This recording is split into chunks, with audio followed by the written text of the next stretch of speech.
dentro dessa mesma questão de Pedro.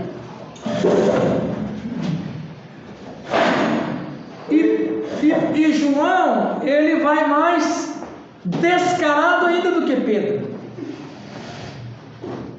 Porque logo no começo da sua epístola,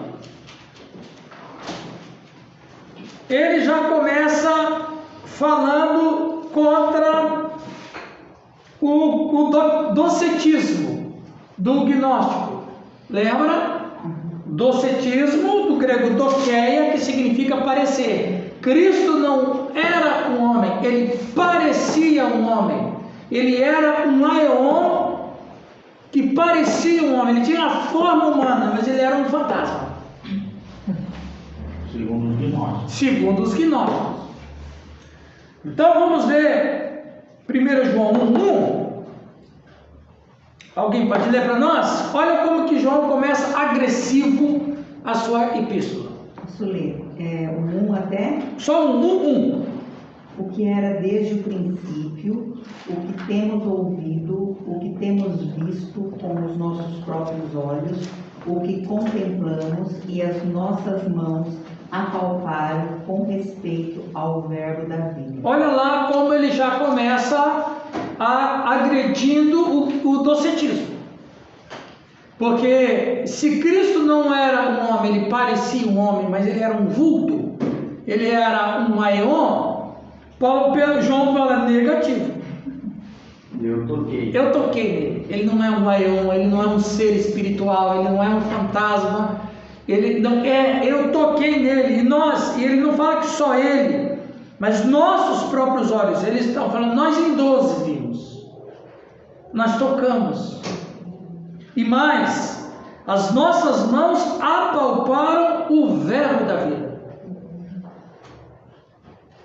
Então ele já ataca o docetismo do gnóstico.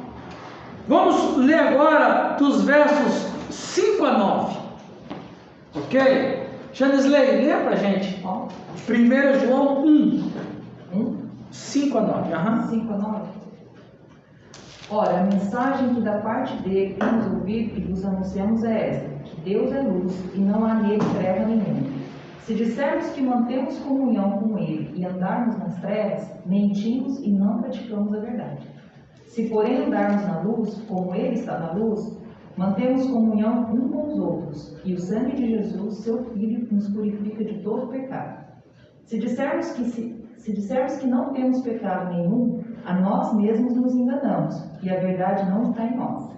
Se confessarmos os nossos pecados, ele é fiel e justo para nos perdoar os pecados e nos purificar de toda injustiça. Ok, agora aqui o João ataca o ascetismo. Quando ele diz: se dissermos que mantemos comunhão com ele e andamos nas trevas, mentimos e não praticamos a verdade. Ou seja, os gnósticos diziam que estavam em comunhão com Deus por causa das suas práticas. Mas aí João está dizendo: mas se quiser dizer que tem comunhão com Deus e andar em trevas, mentira, não está. E como o pastor João falou, o João fala com autoridade apostólica. Versículo 7 ele está dizendo: se andarmos na luz, porque esse era o papo dos gnósticos, andar na luz. E aqui ele não está escondendo, ele não está dando indireta, ele está dando uma direta. Se andamos na luz como ele está na luz, mantemos comunhão uns com os outros. Eles não ensinavam isso, né? E o sangue de Jesus, seu Filho, nos purifica de todo pecado. Então, um aeon não tem sangue, mas Jesus tem, porque ele foi homem. E pecado existe. Aí ele vai dizer: se dissermos que não temos pecado nenhum, como os mestres de nós que diziam, isso não é pecado. Isso aí é uma forma de você alcançar a gnose. Então você faça o que você quiser com o seu corpo, castigue ele como você quiser, porque você fazendo isso, você estará alcançando o conhecimento de Deus. Ele já falou assim: não, isso é pecado. Se a gente dizer que não tem pecado, claro, originalmente é para combater o gnosticismo, Mas como o espírito gnóstico está no pecador, então serve para nós também. Então, nesse sentido, o corpo, na ideia do gnosticismo, o corpo separado do espírito, né? Então, só o espírito ia para o pleroma. Então, o corpo era indiferente se você tinha uma vida de santidade ou uma vida de libertinagem. O corpo é corpo. Corpo é corpo. Mas aí não entra naquela questão filosófica também. É platonismo. O corpo É platonismo. Aí veja, o gnosticismo, ele é uma coxa de retalhos com filosofia grega, ocultismo, fábulas babilônicas, lendas pagãs. Então, essa questão da matéria semá é uma filosofia platônica. Platão dizia que o corpo é prisão da alma e o corpo é mal por isso. Não, mas aí nós temos um problema hoje, porque daí tem algumas igrejas que pregam uma santidade às vezes muito exagerada, né? Não pode isso, não pode aquilo, não pode comer, não pode tocar, não pode vestir, não pode usar isso, não pode usar aquilo. E tem outros que dizem, não, pode fazer tudo. Você pode tatuar, você pode pintar, você pode cortar, você pode raspar, você pode usar curso, pode usar... Porque na verdade o que Deus vê é o coração. Né? É mais ou menos isso. Que parece que vai para os extremos, né? Ou você tem que se vestir dos pés às cabeças, não pode cortar a cabelo dele, não pode usar certos tipos de maquiagem, tudo, porque senão, quanto mais, vamos lá, a sua santidade é medida pelo que você está usando.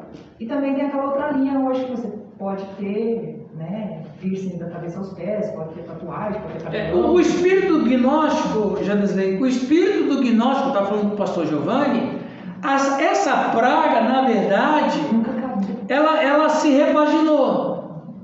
Ela acabou de maneira oficial, mas ela tem as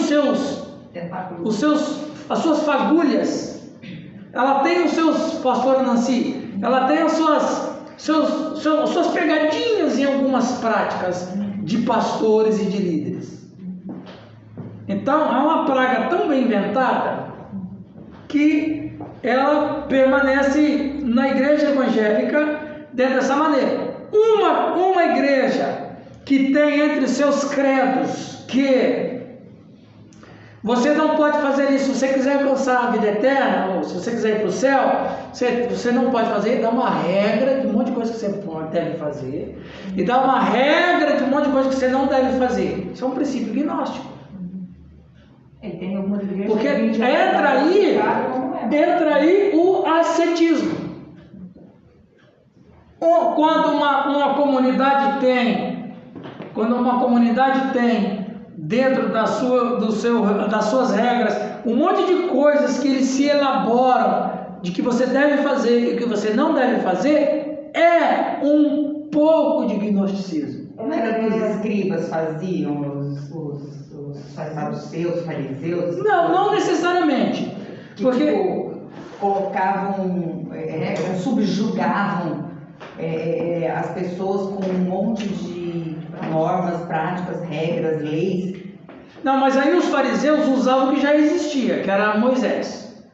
Não, mas eles não aumentaram, não estenderam, as leis tinham, existiam as leis. Sim, eles aumentaram. Eles subjugavam as pessoas, aumentando um monte de coisa. Cristo combateu isso também. Sim, né? mas não entra necessariamente, Elisângela, no espírito gnóstico. Não entra. Porque a base é Moisés. A interpretação que eles dão é de Moisés. Eles não acrescentaram nenhuma doutrina ou filosofia oriental ou outro tipo de... Agora, mas do ponto de vista hoje, quando você fala assim, você tem que fazer isso, tem que fazer isso, tem que fazer isso, não tem que fazer para você ir para o céu, criar regras é uma forma de gnosticismo. Seu nome é? Damares. Era mais ou menos isso que eu ia perguntar. É disso daí que vem essas regras de muitas igrejas evangélicas? Uma série de regras para me participar daquela igreja. Não é que vem dali, ele pega sem querer. É como se está no espírito da própria humanidade isso aí. Uma influência. É tipo, desvirtuando a graça. Desvirtuando a graça. Porque se eu não o cumprir poder todos da graça. aqueles requisitos, Você não entra no céu. eu não entro no céu. Exatamente. A igreja da minha irmã, não vou citar o nome, mas é assim. Eu sei. Se não cumprir tudo ali, ela para mim, no caso eu, não estou salva. Na igreja Casa da Rocha é isso aí mesmo. É um problema. Brincadeira, hein, pastor João? Brincadeira. Mas você classifica isso aí que ela está falando uma seita, né? O que é uma seita? Foi bom você falar. E daí o que não segue aquilo ali não é do céu. Seita significa sectus, que é seguidor. Por isso que no começo da fé cristã falava a seita dos nazarenos. Porque a seita, o que é uma seita? A seita é um grupo que segue alguém. Então, do ponto de vista etimológico, nós somos uma seita, seguimos alguém, Cristo. Porém, aí isso é uma seita. Agora, o que é uma seita herética? O que é uma seita herética? A seita herética, que significa de airesis, do grego airesis, que significa seguir uma ideia contrária. Então, o que é uma seita herética? Uma seita herética é um grupo de seguidor que segue uma ideia contrária. Então, para seguir uma ideia contrária, você tem que ter uma ideia absoluta. Então, para ter uma ideia absoluta, vamos dizer aqui, qual é a nossa regra de fé? É a Bíblia. Então, se você segue uma outra ideia que não obedece à Bíblia, então você é um sectus airesis, ou você está seguindo uma ideia contrária que já está proposta. Existe também heresia não só teológica, mas existe heresia jurídica, existe heresia política. Ou seja, heresia é todo seguidor que segue contrário àquilo que está proposto como absoluto. Então, para nós, o que é o absoluto? A Bíblia. Por que algumas comunidades cristãs são denominadas seitas heréticas?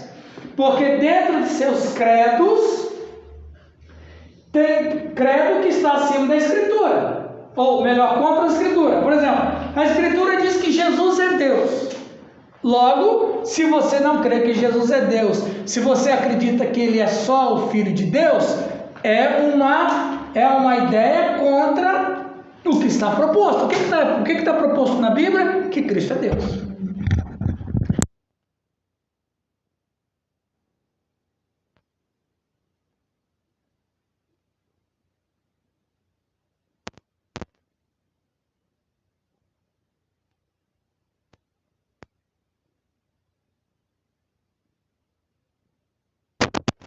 A heresia, por quê? Porque está indo contra uma ideia que já está proposta. Entendeu? Então, seita significa seguidor. Herética de airesis é aceitar uma ideia contrária ao que está proposto. Então, por que o catolicismo romano chama os protestantes de seita herética? Porque no catolicismo romano não é a Bíblia que é absoluta, é o colegiado. O que é o colegiado? O Papa. Então quer dizer, se ninguém segue o Papa, é um herético.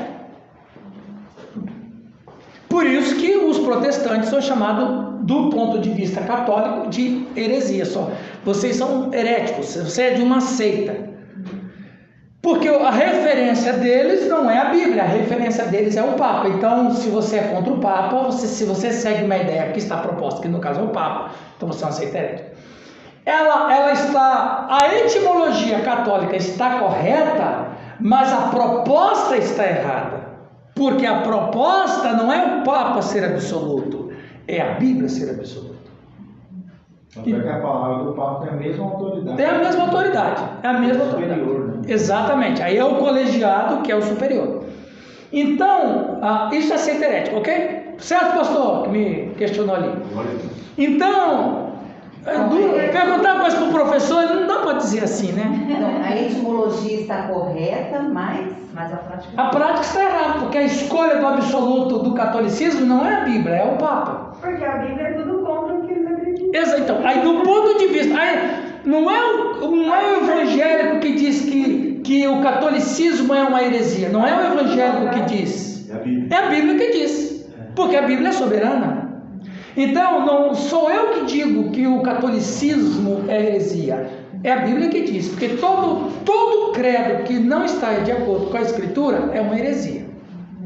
Heresia, do grego aireses, que é seguir uma ideia contrária ao que está proposto, ok? Aí dentro desse sentido, dentro dessa perspectiva, Damares, qualquer igreja evangélica, católica, seja qual for, pentecostal ou tradicional, que traz no seu credo qualquer tipo de crença que agride as escrituras, é uma heresia. Sim. E está cheio. E está cheio. Não é uma seita herética, porque o conteúdo todo é cristão, mas alguns pontos pode ser herético. Professor, mas acho assim que o principal ponto quando surge, né, essas questões da heresia, é porque a pessoa pega um texto, ela não olha o contexto. Exatamente. Ela pega um texto e bate em cima daquilo ali. Exatamente. Então, ela pega um versículo, vamos supor, só que aquele versículo ele está inserido num contexto. Então, O exemplo que eu dei na última aula, o credo ou a doutrina que diz que a mulher tem que usar véu é uma heresia. Sim. Porque é como você falou, pastora Nancy, está desprezando o contexto. Então, Histórico, né? você pode ter dentro de uma igreja, você pode ter regras as mais absurdas. Ela não se transforma em heresia se não der um peso teológico para ela. Por exemplo, na minha igreja o homem não pode ter barba. O pastor Giovanni está lascado. Ok, é lícito uma igreja ter uma regra que o homem não pode ter barba? É lícito, mas você não pode dizer que é pecado. Claro. Vocês entenderam? Vazar em cima disso, né? Você não pode dar peso teológico a uma regra. Aí vira heresia. Mas eles dizem que é pecado. Não, mas se falar que é pecado, é heresia. Se falar que é só um regimento da igreja, tudo bem. É que geralmente as igrejas têm cursos e Desde que a pessoa foi para lá, sempre. e doutrina, né? Exatamente. A igreja, ela é lícita para dizer que as mulheres não podem usar calça. É lícito, claro que é. Porque todo grupo tem o seu regimento. Agora, você não pode dar peso teológico em cima disso. É pecado. Não, aí já é heresia. Vocês entenderam a diferença? Sim. Então, qualquer igreja pode ter qualquer lei, a mais absurda que for. O homem não pode ter relação sexual com a esposa no domingo da ceia. Ok. Tadinhos, ó. Tudo bem, não tem problema. Mas não pode dizer que se ele fizer está pecado. Não, aí não pode. É o mesmo problema que dizer no passado que o crente não pode ter televisão porque ter televisão é pecado. Não, aí é heresia. Agora você pode falar assim, o membro da nossa igreja não pode ter televisão. Por que não pode ter? Não, porque nós entendemos que televisão é uma coisa maligna. Ok. Agora não vai dizer que eu estou em pecado. Esse é o problema. Entenderam sobre o que é heresia e o que não é? É o regimento interno. Né? É o regimento interno. Ou no banco você não entra de bermuda no banco. Ô professor, também essa situação, vamos supor que eu entrei numa situação dessa, né? Aqui eu estou no ambiente. Sim. Então, eu sei que para mim entrar aqui eu tenho que estar com a máscara. Então, Ok. para mim entrar aqui eu tenho que estar com a máscara. Então, se eu não quero estar com a máscara também sai, só que as pessoas não acabam não tendo esse entendimento porque são subjugadas, né? Sim. Mas se ela está dentro daquele negócio ali que está falando que a regra é essa, então Você tem que seguir. não concorda, sai. Exatamente. Sai. Um dia um membro de uma igreja falou assim para mim: pastor, eu fiquei bravo com o meu pastor lá, porque eu fui excluído da igreja porque eu comprei uma televisão. Eu falei: tá certo ele. Não, você falou que não pode, você quer estar ali. Eu falei: mas como assim certo? Não tem nada na Bíblia que é pecado. Não, mas se você está numa igreja que proíbe isso, você tem que obedecer, por mais absurdo que seja. Você escolheu estar Você escolheu estar lá, respeita. Não quer sair. Agora, Não quer sair, exatamente. Muitos daí ficam ali dentro, não concordando com aquilo, e ali fora. Aí é o pecado. Aí porque ela tá Faz do fervo daí. É mais do fervo, vai rebelião, vai quebrar. Não, concorda? Sai. Sai. Você não é obrigado a ficar. Não, exatamente. Eu já me esclareci, já sei que esse negócio na palavra aí. Então sai. Sai. Não, porque tem rebeldia também, né? Então, algumas igrejas, em alguns itens de suas doutrinas, têm uma pegadinha gnóstica. Um dia eu jogo futebol. Agora eu não posso por causa da pandemia, está proibido. Mas, não sei aqui, mas quando você vai num clube jogar futebol. Fala que isso é pecado. Exatamente. Eu sou um dos maiores pecadores. Então, teve um amigo meu, o nome dele é Jesus, jogava futebol, mas rapaz, que Jesus violento, hein?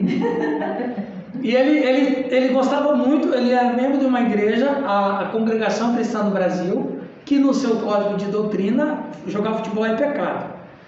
Mas ele ia lá e se tornou membro lá, mas não disse para ninguém que ele jogava futebol. Até que um dia descobriram, ele foi excluído da igreja. Foi, tá aí, Jesus. Eles expulsaram Jesus da igreja. Mas é isso aí mesmo, né? Então eu gosto de jogar futebol. E daí, quando termina um jogo de futebol, as pessoas vão tomar cerveja. Na maioria dos casos é assim. Aí, pastor, vamos tomar uma cerveja aqui? Isso há muitos anos atrás. Eu disse, não, eu não quero não. Aí ele falou assim, não, você não bebe porque a sua igreja proíbe? Eu falei, não, minha igreja não proíbe não. Então toma aí, não, é que eu não quero. Então, quando o cara fala assim, eu não vou beber porque minha igreja proíbe, o coração dele é um alambique. Ele está doidinho para beber. Então, para Deus ele já bebeu, pode encher a cara, para Deus você já bebeu. Agora, quando o camarada fala, eu não quero, não é porque eu não posso. O cristão não fala que não faz porque não pode. O cristão fala que não faz porque não quer. Todas as coisas estão listas, né? Exatamente, mas eu não quero. Eu não quero. Mas no ascetismo, não. No ascetismo, se você quer ir para o céu, você tem que se abster de fazer coisas. Você não pode comer aquela carne que você gosta. Você não pode. É proibido. É uma forma de gnosticismo. E a gente tem que ter cuidado. Ali em 1 João 2, ele está falando, olha que interessante, dos versos 18 a 20. 18 a 21. Vamos ler. Quem não leu ainda nada? O pastor já leu? Já. O Rafael não leu nada? Não, qual é? É 1 João capítulo 2, versos 18 a 21. Lê. Olha que texto interessante que a gente vai ler. 1 João 2. 1 João 2, 21. não, 18 a 21. Achou aí, Rafael? É que a folha está. Aí, aleluia. Junta ela que está no lugar. Não é de Deus não isso aí, viu? Tem uma força espiritual aí impedindo você abrir a Bíblia. Mete o dedo na língua aí, rapaz. Não, em tempos de Covid não pode. Não, mas ele pode. 2:18. Isso. Filhinhos, já é a última hora, e como ouviste que vem o anticristo, também agora muitos anticristos têm surgido, pelo que conhecemos que esta é a última hora. Quem são os anticristos que ele está se referindo? Os mestres gnósticos. Continua. Eles saíram do nosso meio, entretanto não eram dos nossos. Olha que coisa interessante, saiu daqui, mas nunca pertenceu aqui. Quantas vezes as pessoas estão num círculo cristão, mas nunca pertenceram ao círculo cristão? Quase como que ele estivesse dizendo, tem gente que é cristão, mas não é salvo. Não nasceu de novo. Então, não nasceu, está no meio de nós, mas não pertence a nós. Olha que coisa profunda isso aqui. Continua. Porque se tivessem sido dos nossos, teriam permanecido conosco. Todavia, eles se foram para que ficasse manifesto que nenhum deles é dos nossos. Olha que coisa. Teriam permanecido conosco quem? Quem é de Cristo. Quem pertence à fé cristã. Olha que, pastor Giovanni, que versículo para fazer uma mensagem de arrebentar a boca do Balaão. Você está no meio cristão, mas você pertence ao meio cristão. Você está no meio da fé, mas você pertence à fé. Estar no meio não significa pertencer ao meio. Aliás, estar no meio pode ser um corpo estranho. O que acontece? com o corpo da gente quando tem um corpo estranho na gente? Expulsa. Ele rejeita, ele não faz parte daquilo. Os mestres gnósticos é o corpo estranho. E vós possuís unção que vem do santo, e todos tendes conhecimento. Não vos escrevi porque não saibais a verdade, antes porque a sabeis, e porque mentira alguma jamais procede da verdade. Continua. Quem é o mentiroso, senão aquele que nega que Jesus é o Cristo? Este é o anticristo, o que nega o Pai e o Filho. Ele estava negando Jesus, estava dizendo que Jesus era um aeon. Todo aquele que nega o Filho, esse não tem o Pai. Aquele que confessa o Filho tem igualmente o Pai. Isso, ou seja, o gnosticismo não pertence a Deus, são movimentos anticristãos, né? Ele vai falar dos versos 27, a unção do Espírito Santo, vai falar no capítulo 3 sobre a relação de Deus e seus filhos, e aqui também esmaga o gnosticismo, no capítulo 3, versículo de número 2 e 3, pastor Giovanni, lê para nós. Amados, agora somos filhos de Deus, e ainda não se manifestou o que haveremos de ser. Sabemos que, quando Ele se manifestar, seremos semelhantes a Ele, porque haveremos de vê-lo como Ele é. E a si mesmo se purifica todo que nele tem esperança, assim como Ele é. Aqui ele detona, porque o gnosticismo dizia que o pecador, o homem, jamais vai ver a Deus. Ele disse, não, nós vamos ver. E não somente vamos ver como Ele é, como seremos como Ele é. No corpo celestial. Exatamente, né? Versículo de número 6, Damares, lê para nós, que é um versículo muito maltratado, que tem até uma heresia nele, né? Lê para nós, Damares. 3:6, né? Isso. Qualquer que permanece nele não vive pecando.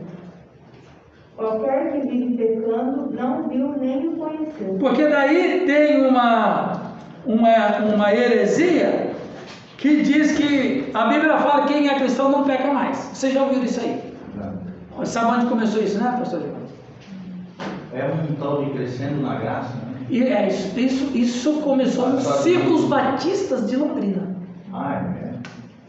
Só que Com um pastor muito famoso, que está vivo até hoje. E ele, uns 35, 40 anos atrás, ele começou a ensinar que o crente verdadeiro não peca. Todo aquele que é nascido de Deus não vive pecando. Esse versículo confundiu minha cabeça. Exatamente. Por quê? Ele está querendo dizer, num ponto de vista gnóstico, exatamente. quem é o cara? Depois eu falo em particular. Graças e paz. Entendeu? Você vai falar, pastora? Então, o que João está querendo combater aqui é o gnosticismo.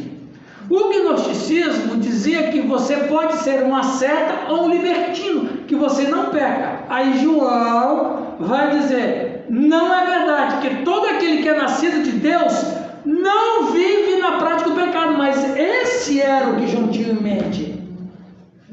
Não que o nascido de novo não peca, porque daí lascou tudo. Mas não peca dentro desse espírito que foi estabelecido pelo gnosticismo. Ou em outras palavras, João está dizendo, todo aquele que é nascido de Deus, ele não se envolve com esse sistema gnóstico no sentido de que não tem pecado. Não é nesse sentido. Agora, generalizar dizendo que o crente verdadeiro não peca é uma falta de conhecimento da história, é uma falta de conhecimento da cultura, e o pior é a falta de conhecimento da escritura teológica. Mas a ideia de viver pecando também pode dar uma ideia de prática, né? Aquela coisa assim, eu faço todo dia de forma consciente. Sim, mas nós temos que pegar o que está dizendo aqui no original. O seu sentido original é combatendo o gnosticismo, não qualquer outro tipo de pecado. Claro que aquele que é nascido de Deus, ele vai evitar Ao máximo. no máximo os seus pecados, mas nunca que ele vai deixar de ser um pecador. Isso não existe. É quase como o pelagianismo isso. Fala, pastor. Esses tempinhos agora, tem um livro muito interessante que eu gostei muito também, que ele fala sobre o homem espiritual, né? E ele explica ali, no último livro, ele vai falando corpo, alma e espírito. Ele vai fazendo a separação de cada coisa, corpo, alma e espírito. E depois, assim, aí uma coisa que eu entendi ali, eu achei bem interessante, para perguntar ao senhor, será? Que quando ele diz assim, o que é nascido de Deus não peca. Então, assim, quando Adão pecou lá, o que morreu ali? O espírito do homem foi morto, espiritualmente o homem morreu. Apesar do corpo continuar, e a alma está ali, né? A alma está ali, ela está ali. Mas o espírito foi morto. Quando que esse espírito é verificado? Quando a pessoa entende quem é Cristo, faz uma aliança com Cristo, o espírito dela Sim. é verificado. Sim. Então, ele faz uma alusão nessa situação. Por exemplo, o espírito nasceu de Deus, nasceu de novo. O espírito ele nasceu de novo. Então, esse espírito está pronto. Ele não peca. Mas quem que peca em nós? Aonde que está a natureza do pecado? Em nós, está na alma. Porque o que é a alma? A alma é mente, emoções e vontade. Então, quem peca é a nossa alma. Por isso que a nossa alma precisa ser trabalhada. É para que ela não vai viver no pecado. Mas ela está sujeita a pecado. Mas a maioria diz. Dentro da tricotomia, porque, pastor, existem dois pensamentos sobre isso. Tem que apagar. Paulo fala do corpo do pecado, por exemplo. Ó, tem a tricotomia Cadê o apagar? e tem a dicotomia. Porque o espírito está pronto. A dicotomia, Carne, alma, simboliza carne. a tricotomia, o homem é tripartite: corpo, alma, espírito.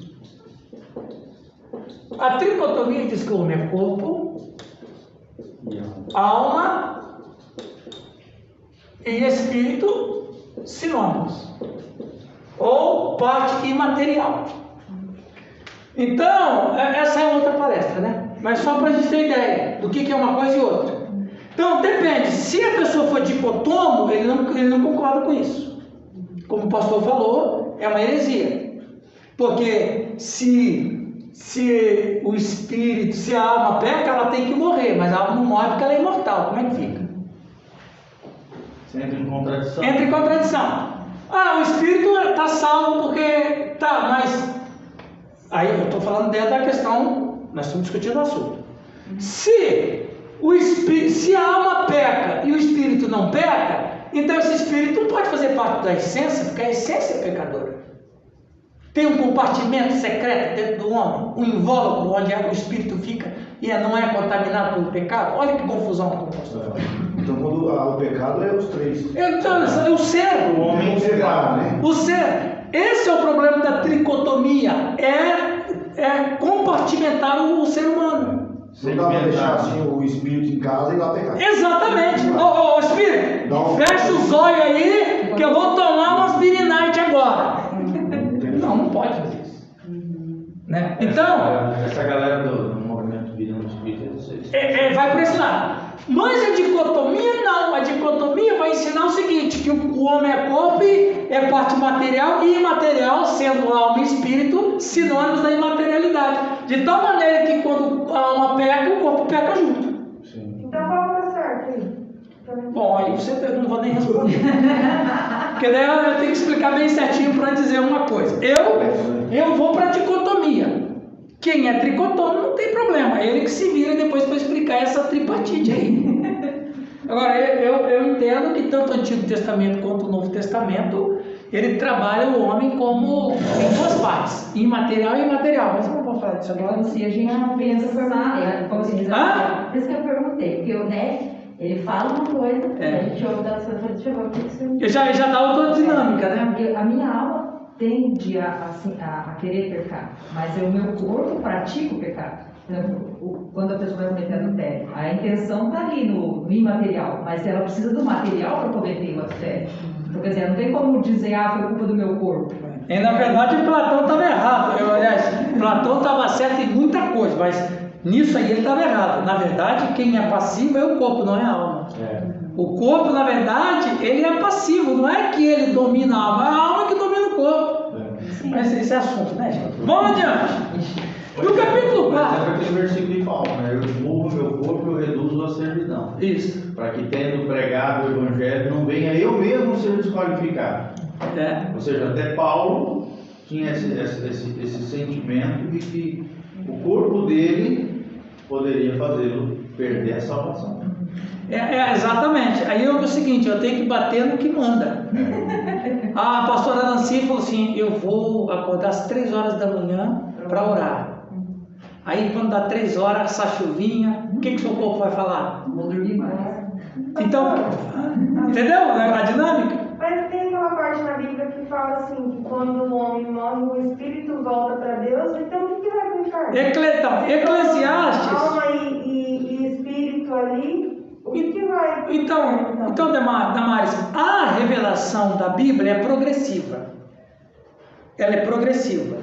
O homem não tinha condição de até hoje não tem condição de entender todas as coisas. Então, quando a Bíblia foi escrita, ela foi escrita respeitando o limite de conhecimento do ser humano. É Salomão que vai dizer que o Espírito volte a Deus, mas ele também não dá mais nenhuma notícia sobre isso. Porque o Espírito não me revelou, porque o homem não estava preparado para revelar. A eternidade no Antigo Testamento era uma incógnita. Você vai ler no Antigo Testamento que há alguns salmos que ele diz assim, quem da sepultura te pode louvar? Hoje a gente sabe que da sepultura a gente pode louvar, as almas estão louvando a Deus.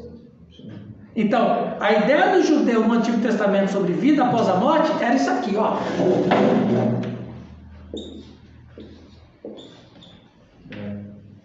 E até hoje, né? Sim, mas eu vou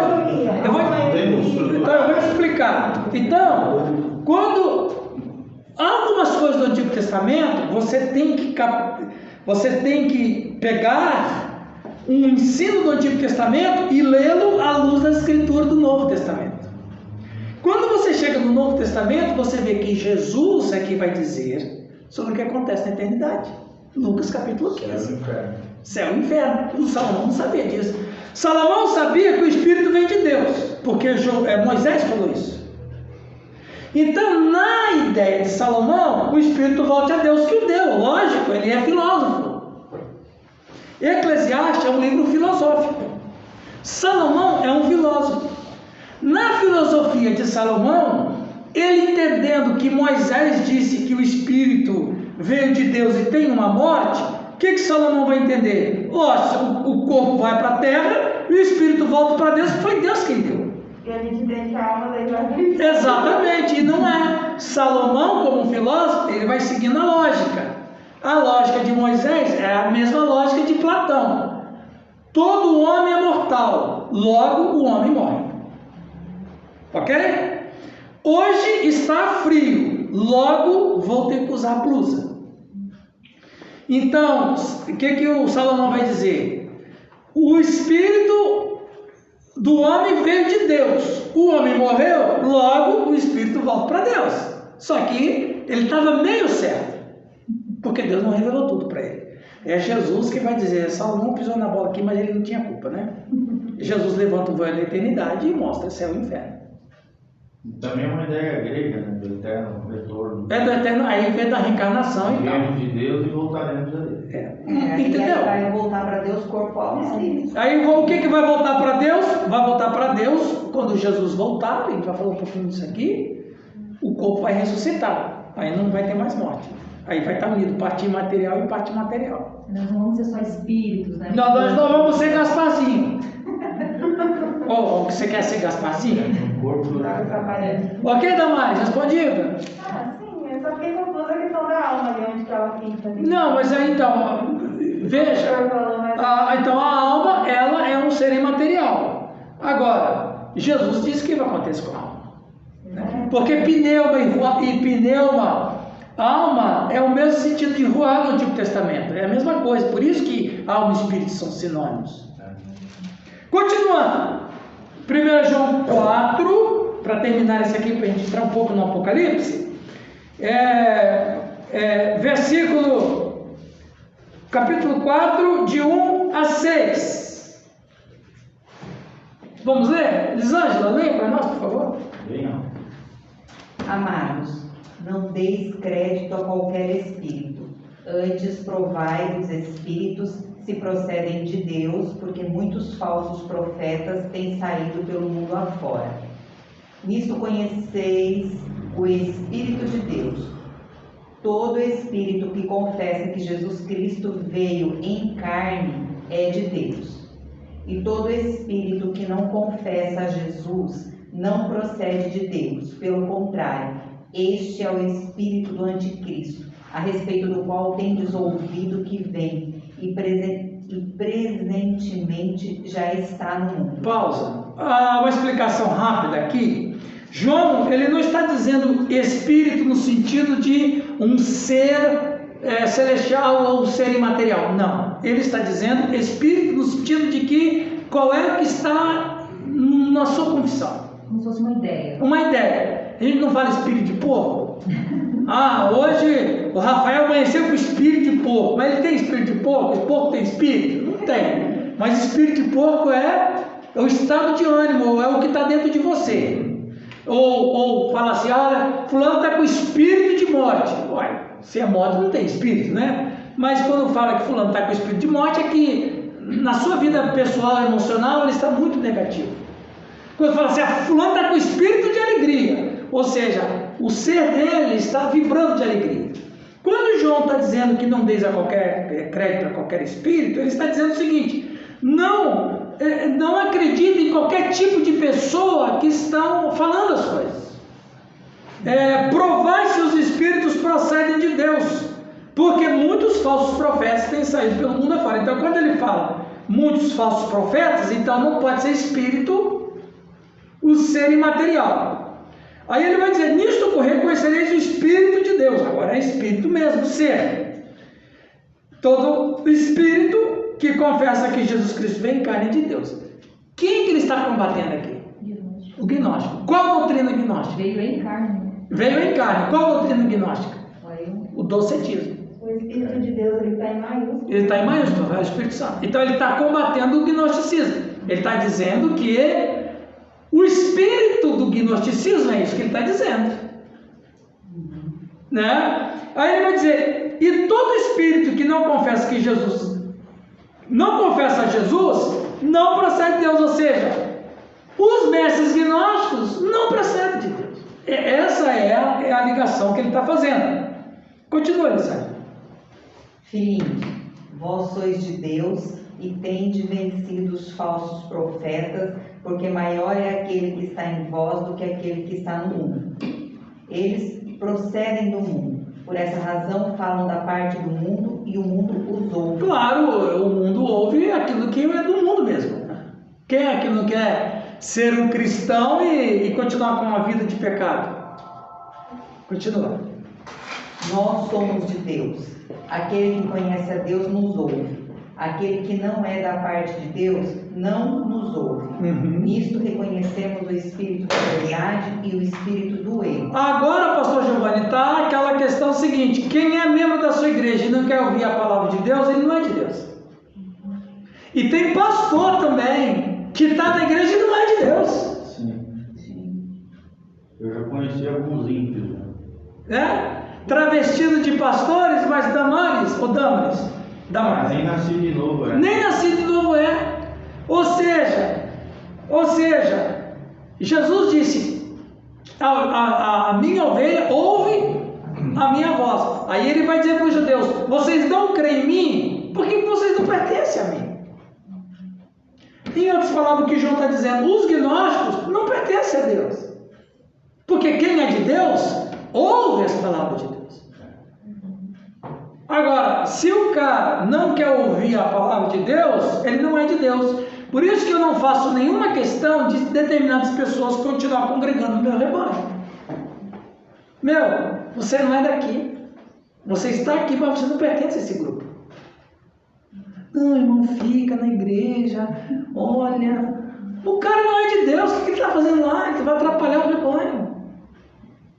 E é isso que João está falando aqui. Interessante que logo após essa palavra ele fala de amor. Aqui no texto. Por quê? Porque o amor, ele é responsável. E o amor não compactua com o erro. É simples assim. No capítulo 5 ele vai dizer que o que vence o mundo é a nossa fé. Né? Então você vê que 1 João é uma carta que detona com o gnosticismo. do começo ao fim, do primeiro versículo até o fim. Né? Para concluir 1 João, no capítulo 5, verso 18, Janisley, lê para nós, por favor. Sabemos que todo aquele que é nascido de Deus não vive em pecado. Antes, aquele que nasceu de Deus o guarda, e o maligno não lhe toca. Aí ele está falando, aí agora ele joga pesado, né? O que ele está dizendo? Esse gnotismo aí é de Satanás. Isso é demonismo, isso aí é satanismo puro. É coisa do cão. Eu fiquei muito triste essa semana, até estava falando com o meu esposo, de alguns grupos musicais, né, aqui do Brasil e fora, que estão trazendo algumas práticas pagãs para a hora do culto.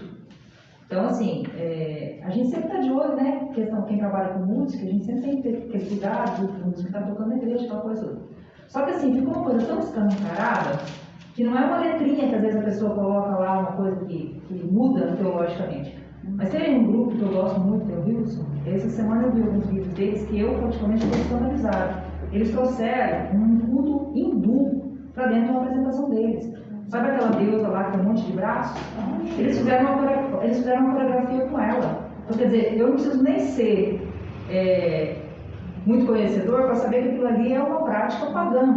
E o líder do vocal, ele estava todo vestido como um hindu. E a música que ele cantou é uma música de rap. Ele está vestido como um sadhu. Aí eles fizeram essa coreografia e fizeram uma outra coreografia mais atual agora, que é uma apresentação de Natal, que eles pegaram aquela música Noite de Paz e fizeram como se fosse uma apresentação da Broadway. A vocalista estava com um vestido curto, os homens estavam insinuantes, uma coisa totalmente erotizada. E aí os pastores, os líderes estão perguntando, mas qual o propósito? E aí a desculpa que eles deram é que era para evangelizar as pessoas, para que as pessoas se identificassem por isso. Gente, não sei, sincretismo religioso, né? Aí, isso, sincretismo religioso. Agora recente, aquela casa worship cantou 2 músicas seculares na hora do culto. E virou um escândalo agora no meio gospel. Qual é o sentido de eu pegar uma banda mundana de rock e no meio do culto eu paro o louvor e canto uma música mundana? É a mesma coisa pegar lá no meio do culto e resolver cantar um Raul Seixas ou cantar um Cazuza, né? Qual o propósito dentro da igreja trazer uma coisa dessa para dentro da igreja? Os caras nunca nasceram de novo. Não. Aí, gente. Essa casa worship mesmo tem uma. Não. Então. A série. Não vá para a casa worship, vai para a casa da rocha. A casa da areia é a casa worship, a casa da rocha é a minha. Vocês misturaram um monte de coisa. Gostou dessa aí, pastor João? Aí esses aí são como os mestres gnósticos. Exatamente. Introduzindo. Nunca nascer de novo. No capítulo, em 2 João, ele vai tratar também o gnosticismo, mas ele muda uma coisinha.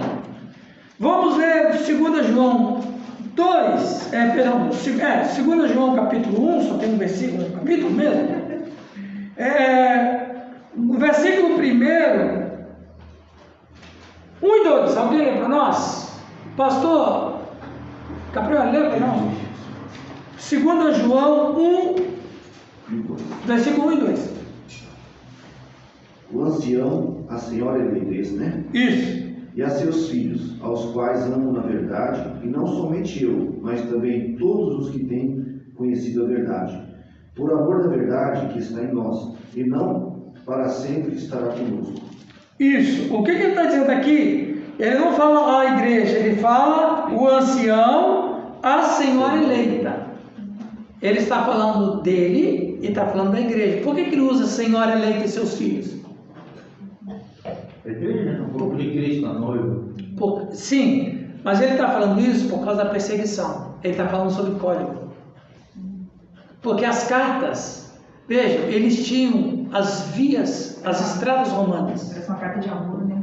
As estradas romanas, eles geralmente, quando tinha viajante e tinha as guaritas, e tinha as praças de pedágio dos soldados romanos, eles revistavam os documentos dos viajantes para ver se não tinha a carta de alta traição contra o império.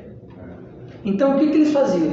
Eles liam as cartas. Se o cara tivesse possuindo uma carta que tivesse algum tipo de coisa contra o império, o cara era preso e morto. Então, o que João fala? Para ele não denunciar a igreja que estava sendo perseguida, ele usa códigos. O ancião, que qualquer um era ancião na época, qualquer velho era ancião. A senhora eleita e seus filhos. Olha só que interessante. Ele está falando, aí o camarada lê a carta e está pensando que é uma senhora distinta da sociedade, né?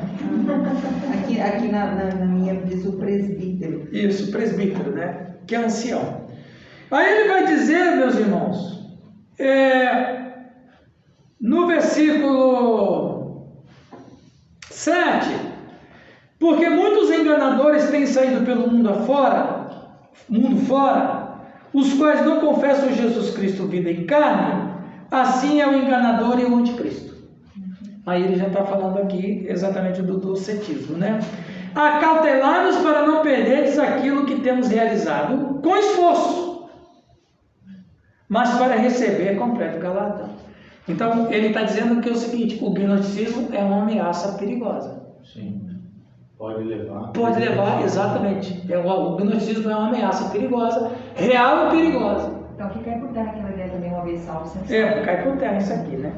Todo aquele que ultrapassa a doutrina de Cristo e nela não permanece, não tem Deus. O que permanece na doutrina, esse tem tanto o Pai como o Filho.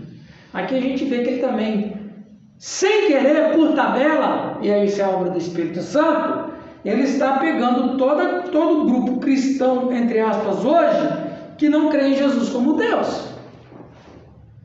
Tem uns certos grupos, como por exemplo, existe a doutrina dos testemunhos de Jeová, não crê que Jesus é Deus, crê que ele é só filho de Deus.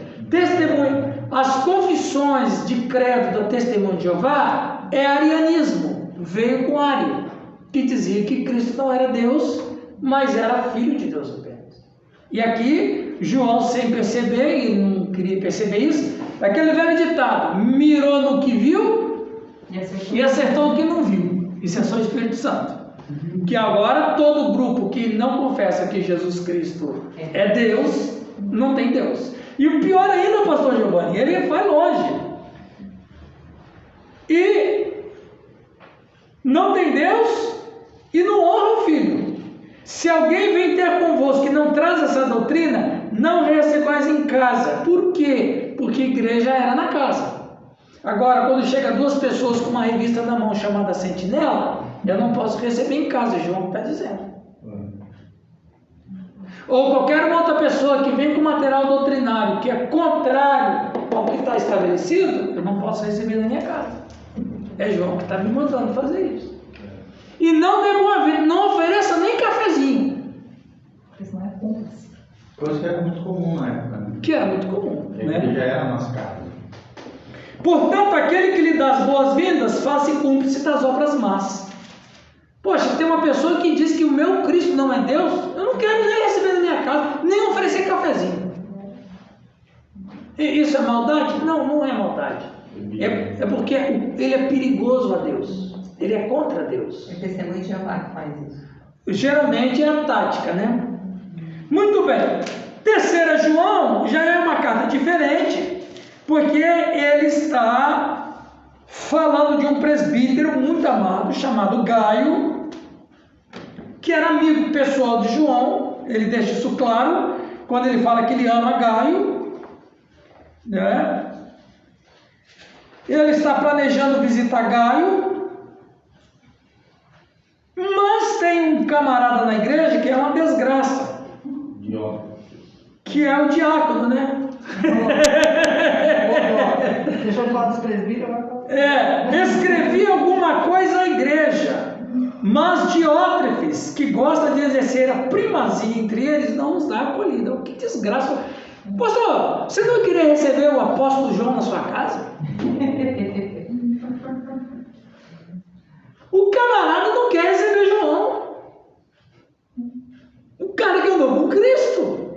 Você não vai querer um cara que andou com Cristo ficar na tua casa? Nossa, vamos mandar ele morar lá.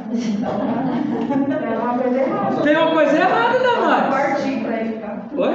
A gente fazer um quartinho. né? Não, exato, não, eu faço um quartinho. Não, eu vou fazer um quartinho pra mim ficar, ele fica na minha casa. Mas é do meu, né? Na verdade. Por isso, se eu for aí, que velhinho brabo, hein? Tá bravo. João com 95 anos aqui. Se eu for aí, farei lembradas as obras que ele pratica, proferindo contra nós palavras maliciosas. Como é que o cara vai falar mal do discípulo? Meu Deus! O que o desejo de poder não faz, né? O cara que quer ter primazia se considerava melhor do que os apóstolos. Maltratar os irmãos. Rapaz, falar mal dos apóstolos. E outra, João toma as dores porque muitos apóstolos, muitos não, todos já tinham morrido. Só faltava aí. Como é que Mas você a vai... descendência desse homem é muito grande hoje. Ô, rapaz, não morreu não. A descendência do Diótrefes é muito grande.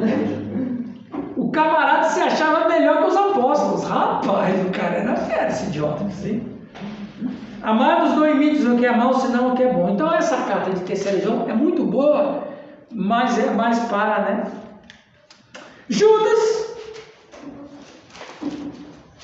Ixi, 11:35, meu povo. Esse Judas aqui é o irmão de Jesus. É o meio-irmão de Jesus. Ele escreve uma carta muito interessante, faz umas revelações que somente Cristo pôde falar para eles, né? Quando ele fala sobre a punição dos ímpios. E tem um versículo muito interessante que é sobre falsos mestres também. O Judas combate muito essa questão dos falsos mestres, também com esse mesmo espírito dos gnósticos. Ele vai falar que os falsos mestres são como rochas submersas, em vossas festas de fraternidade, banqueteando junto convosco, sem qualquer recato. Pastor Giovanni, senta aí, agora você vai... Senta, senão você cai. Pastores que a si mesmos se apacentam. Eita. Que tal fazer um congresso de pastores com esse tema? Eita, aqui vai ter muita gente. Pastores que a si mesmos se apacentam. Quem for palestrante não vai. Na verdade, acaba sendo um problema até mesmo contraditório, porque o pastor não se apacenta, ele apacenta alguém, mas não a si mesmo. Tem um erro de definição Então aquele congresso. e tem um erro ético. Qual versículo, né? É o versículo 12. E tem um erro ético. Como é que você pode legislar em causa própria? É a pessoa que se acha acima do bem e do mal. Exatamente. Ele é um ser humano de quinta grandeza. Mas um pastor apacentar o outro pode. Pode, mas não a si mesmo. Porque vai ter um congresso agora em julho, 3 grandes nomes aí, né? Que é pastores apacentando pastores. Não, e tudo bem. Agora, pastores que apacentam a si mesmo, aí Judas vai dizer, nuvens sem água, impelida pelos ventos, árvores em plena estação dos frutos, destes desprovidas, duplamente mortas, desarraigadas, ondas bravias do mar, que espumam as suas próprias sujidades, estrelas errantes, para as quais tem sido guardada a negridão das trevas para sempre. Quanto a estes, pastores que apacentam a si mesmo, foi que também profetizou Enoque, o sétimo depois de Adão, dizendo, eis que o Senhor vem entre suas santas miríades, para exercer juízo contra todos e para fazer convictos todos os ímpios acerca de todas as obras ímpias que impiamente praticaram e acerca de todas as palavras insolentes que os ímpios pecadores proferiram contra ele. Por isso que ninguém prega sobre Judas.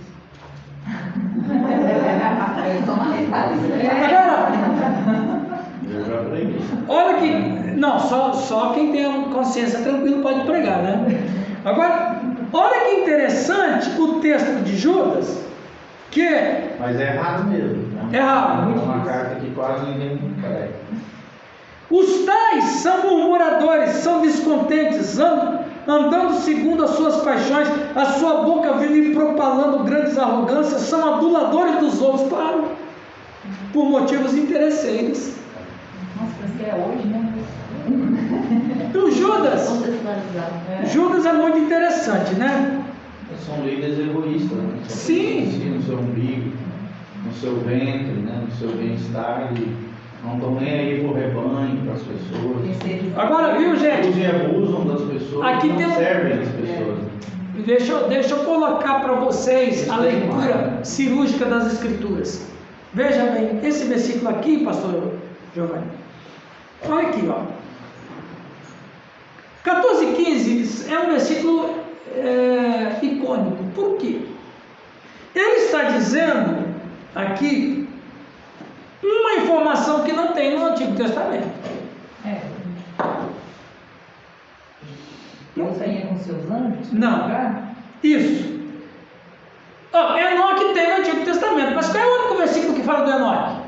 Não, Só. Mas e essa informação daqui? Quem deu para Judas? Cristo. Foi o Cristo na casa deles. Olha que coisa linda, né? E mais outra coisa interessante desse versículo é que o 15 vai dizer: para exercer juízo contra todos e fazer convictos todos os ímpios. Ou seja, eu mereço a condenação, eu estou convicto que eu estou errado mesmo. Eu estou no inferno porque eu mereço estar no inferno mesmo. É a mesma convicção da alma do rico. O alma do rico está lá no inferno, pastor Giovanni e pastor Caprioli. Mas em nenhum momento ele diz: eu não deveria estar aqui. Ele tem consciência, né? Ele tem consciência. Ele está ali porque merece. Porque merece, ele está ali satisfeito. Ele só não quer que os irmãos vão para lá. Mas ele merece estar ali, ele não reclama. Ele não diz para Abraão: o que eu estou fazendo aqui? Eu nunca fui amar. Ele não fala isso. Ele tem consciência da sua condenação. E todos que estão no inferno numa hora dessa, estão lá muito bem colocados e não reclamam, porque eles sabem que tem que estar lá. É o que Enoque fazia, convencer o ímpio da sua condenação. E para concluir, Apocalipse. Eu tenho aí 10 minutos para falar Apocalipse. Quer dizer, a introdução. Apocalipse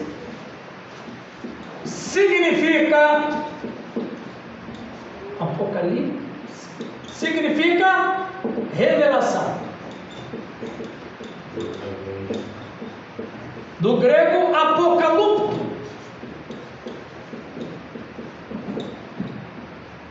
que é revelação. Bom, eu vou começar falando uma heresia. Tem um apagador aqui? Você Pastor? vai apagar. Atrás de você não apaga.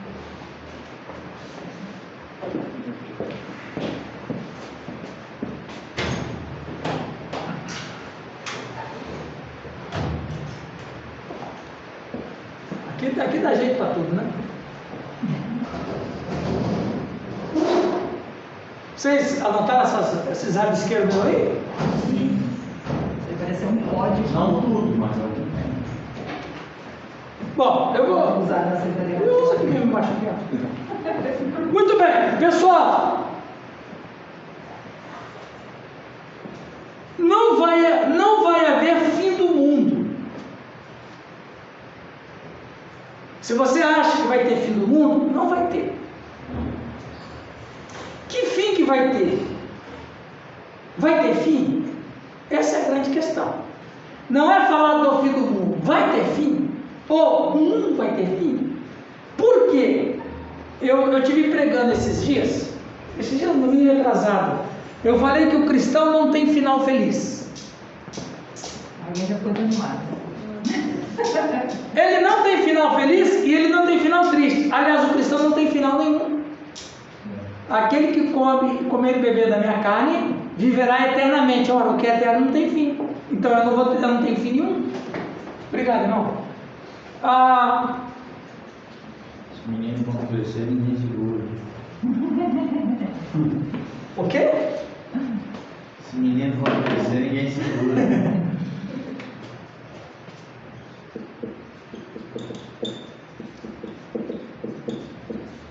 Ó, Rafa, hoje é bom tudo. É uma propaganda tudo. Semana que vem. É. Aproveitar que o professor está aí. Minha história. Vai ter muito interessado. Não tem mais nada para mais grande. Aí no final te dou a palavra lá. Ele merchan. Pessoal, ó, minha heresia começa aqui. Ah, que descobriu há pouco tempo que a gente não ia pro céu. E a gente ia morar aqui nessa terra. Ó, ali está a minha porta, mas não tem problema. Olha aqui, ó, história. Ah, mas não vamos morar no céu, né? Nós vamos morar aqui mesmo. O céu vai ser pro teto. É. Ó, história da humanidade perfeita. Adão, os nossos pais são criados aqui. Ok? Os nossos pais são criados aqui. Criados aqui para viverem aqui.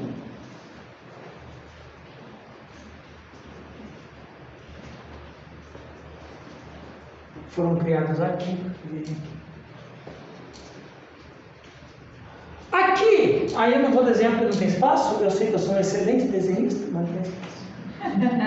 Aqui tem tudo que você imaginar de coisas boas.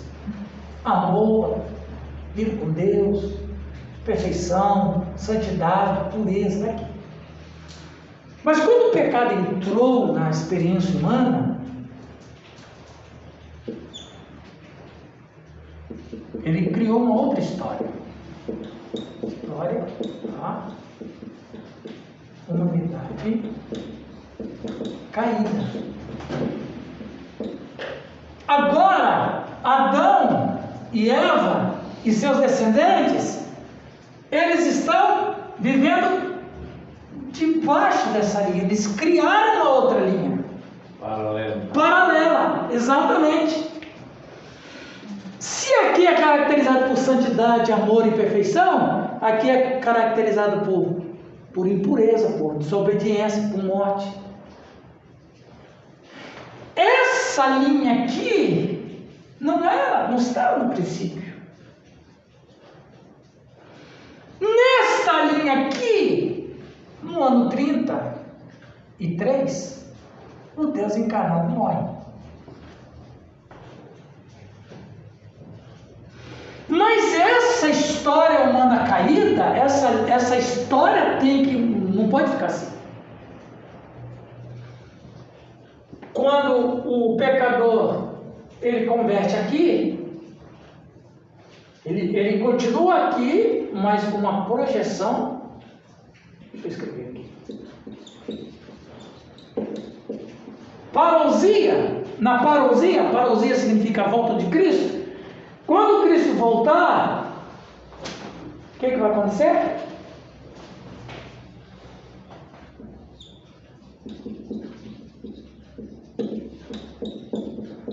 Eternidade. Então, o homem nasce perfeito, cai, cria uma história paralela, que é a história da humanidade caída, que não era a história que Deus tinha criado. O Cristo nos visita nessa história e ele conserta a história, e quando ele voltar, ele vai trazer para cá o que foi desviado. Ou, em outras palavras, o que vai terminar, na verdade, não é nem fim do mundo, é a restauração da história humana. Tem alguns teólogos que separam a história humana em 4, né? Exatamente. Criação, queda, redenção e glorificação. Consumação. Então, eu tô desenhando para ficar mais compreensível. Então, aqui, vamos dizer, viu, gente? Vamos, como diz um pastor amigo meu, vamos se dizer. Vamos se dizer. Quando Cristo veio, começam os sinais.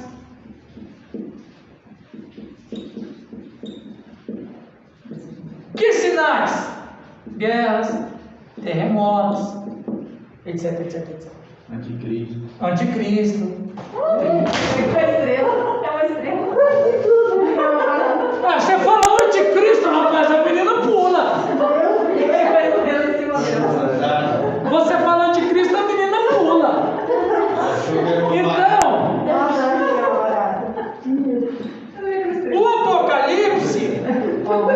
que cai do céu não vai bolso não. Viu? A cantora gosta dá trabalho. O Apocalipse, o que é? Ele é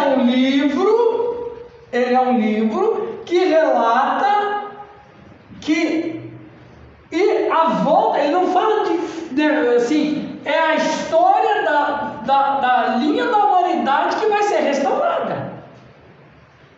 Quando ele fala o fim está próximo, não é o fim do mundo, é o fim da história da humanidade caída.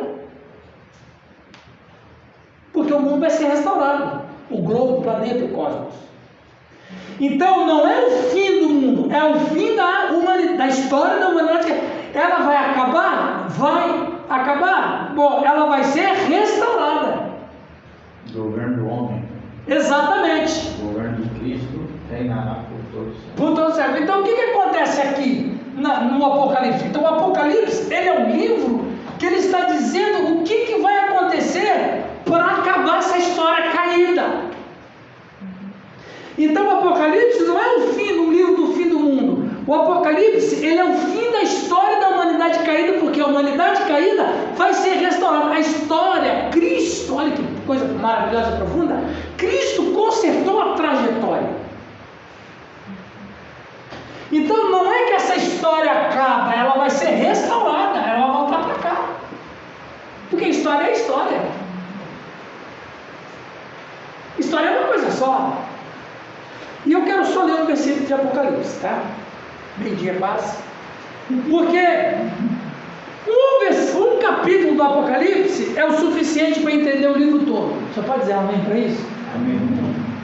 É minha opinião. A chave hermenêutica. É a chave hermenêutica, Apocalipse capítulo 5.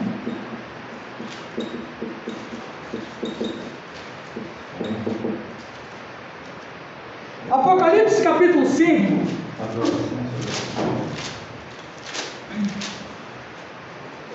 Versículo de 1.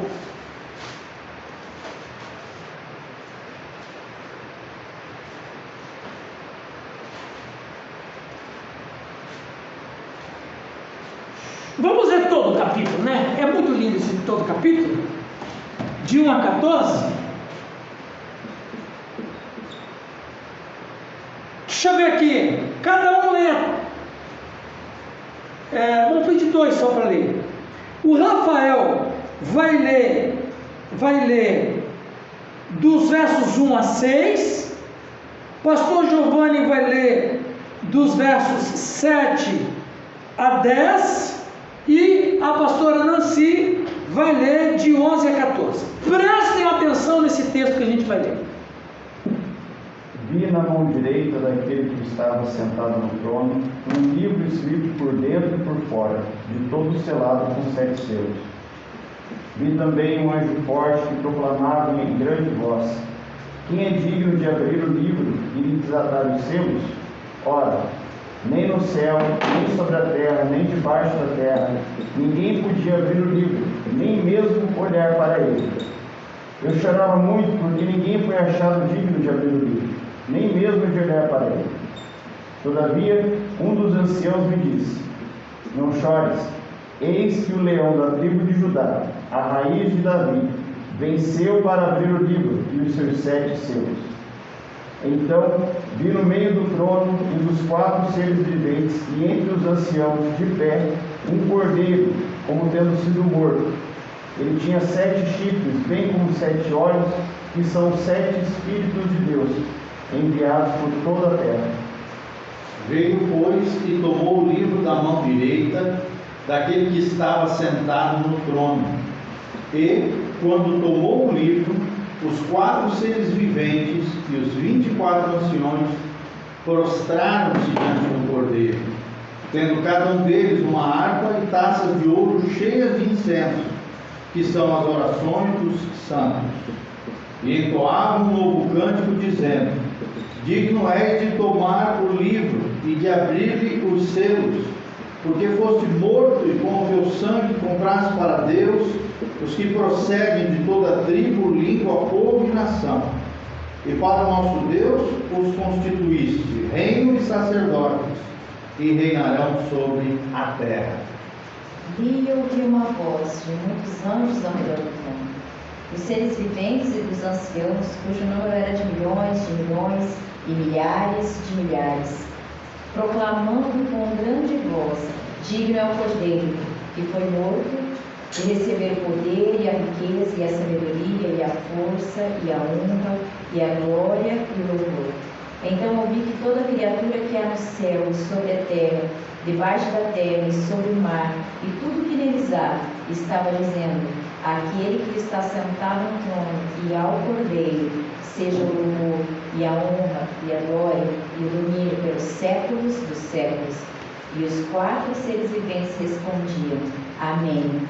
Também os anciãos prostrados e adoraram. Olha, gente, esse texto para mim, ele é a chave hermenêutica do Apocalipse. Por quê? Primeiro, nós temos um livro.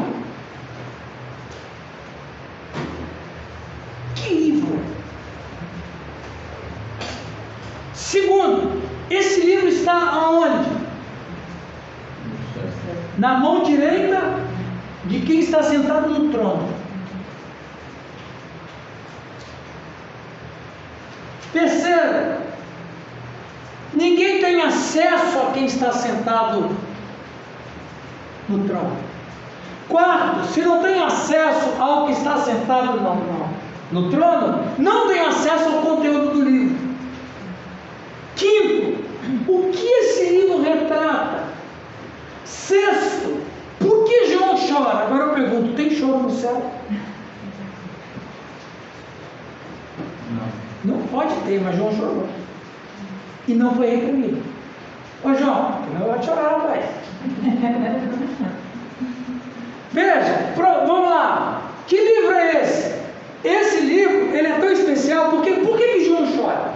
Veja, João, ele não morreu. João está tendo uma experiência mística. O corpo dele ainda está na terra. Ele é um pecador. Quando João está no céu, o que ele experimenta? Perfeição, amor, pureza. Ele está tendo um êxtase tão profundo que ele não quer voltar para a terra. Por quê? Voltar para a terra é voltar para essa história.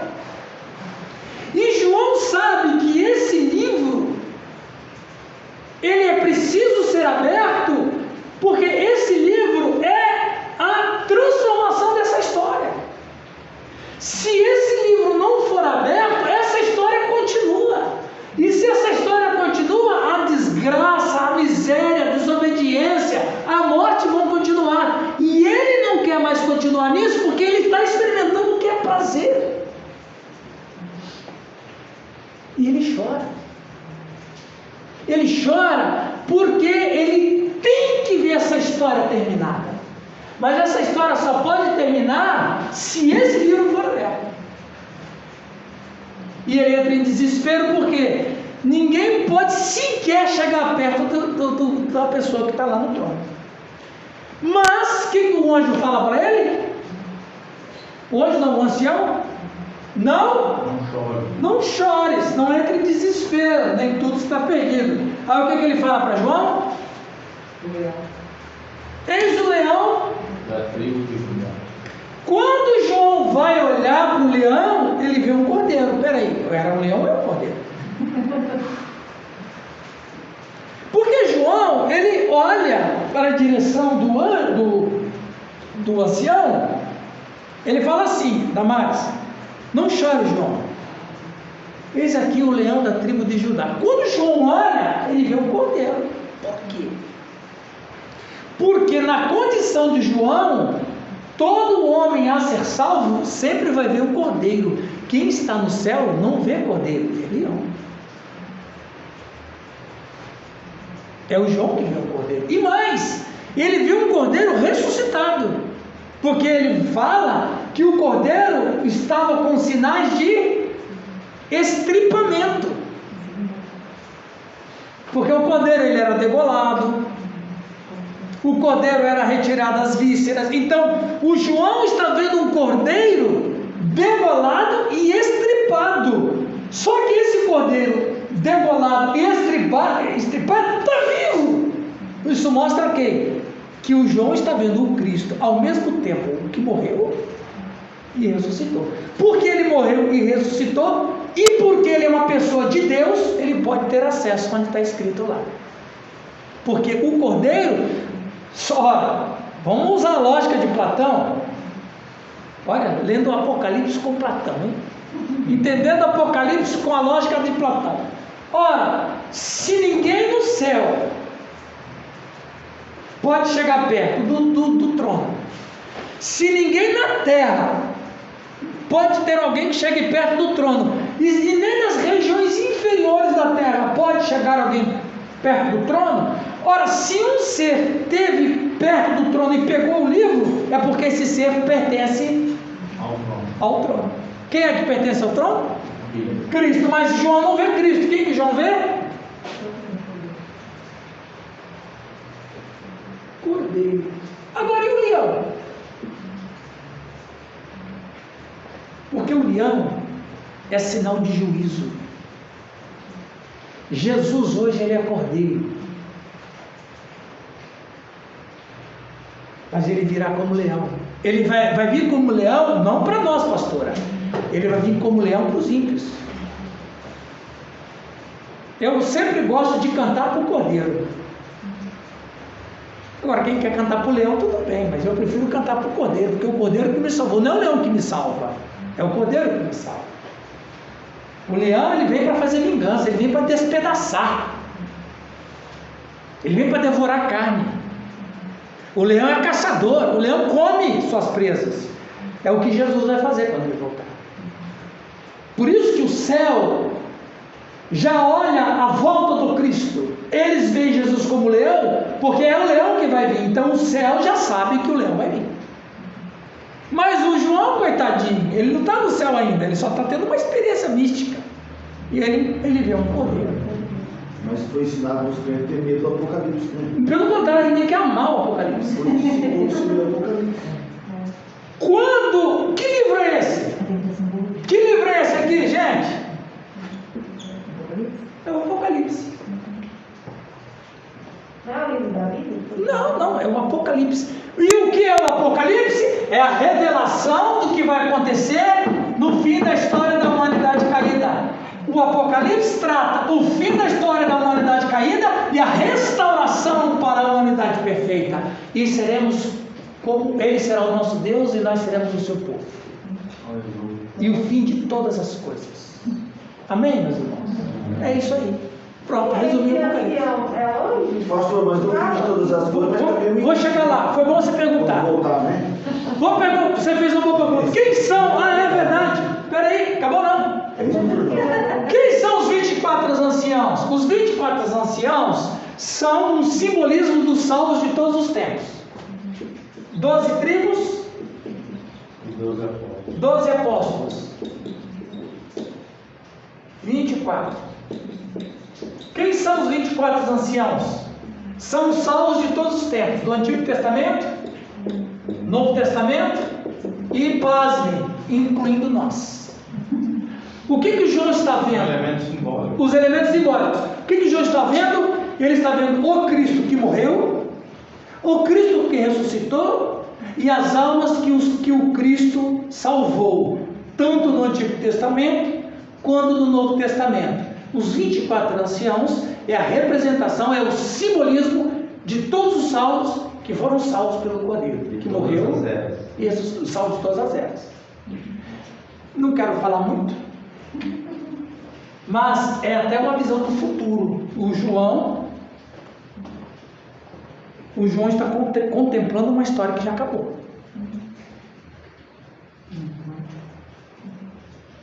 Porque os 24 anciãos são salvos de todas as eras. Ele está dando spoiler. Ele está fazendo spoiler. É interessante, né? É interessante. A visão profética antecipada. Antecipado totalmente. Quando ele olha os 24 anciãos, que é um simbolismo, e tanto é que os 24 anciãos, quando adoram o Cristo, eles depositam suas coroas aos pés dele. O que é a coroa na profecia? A coroa é vida eterna. Eles a coroa, né? Quando eles depositam as suas coroas, eles estão devolvendo para Cristo o que é de Cristo. O que é de Cristo? A vida. Ele fala, ó, e dos anciãos, cujo número era de milhões, Milhões e milhares de milhares. Exatamente. Ele está falando dos salvos de todas as terras, de todos os tempos. E até um reconhecimento, né? Se eu conquistei esse galardão, Isso. porque Cristo é em nós a esperança da glória. Exatamente. Foi Cristo, né? Então, toda a honra, toda a glória seja para... O que é o Apocalipse? O Apocalipse é a revelação de como que vai acontecer o fim da história da humanidade caída e a redenção dessa história. Agora estudar sobre o livro já é um semestre. E hoje à noite nós vamos falar de fé e ciência, às 19 horas. Amém, meus irmãos?